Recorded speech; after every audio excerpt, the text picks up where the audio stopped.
Parnera national highway પર નશામાં ધૂત car ચાલકોએ national highway પર મચાવ્યો હોબાળો। વલસાડના નેશનલ હાઈવે નંબર 48 ઉપર નશામાં ધૂત બે કાર ચાલકોએ નેશનલ હાઈવે પર હોબાળો મચાવ્યાની ઘટના સામે આવી।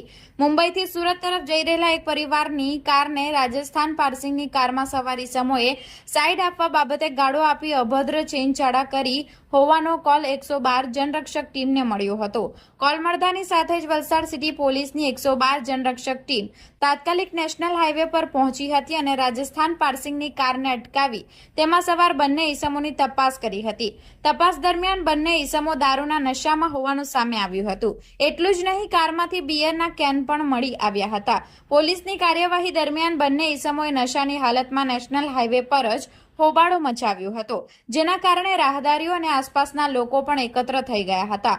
બંને ઈસમો નશામાં હોવાથી સ્થાનિક લોકોએ પણ તેમને પોલીસ સાથે જવા માટે સમજાવ્યા હતા। જો કે નશાની હાલતમાં હોવા છતાં બંને ઈસમો પોતાની કાર ચલાવવાનો પ્રયાસ કરતા પોલીસે સમય સૂચકતા દાખવી કારની ચાવી લઈ લીધી હતી। ત્યારબાદ બંને ઈસમોને વલસાડ રૂરલ પોલીસ મથકે લઈ જવામાં આવ્યા હતા, જ્યાં સમગ્ર મામલે કાયદેસરની કાર્યવાહી હાથ ધરવામાં આવી હતી।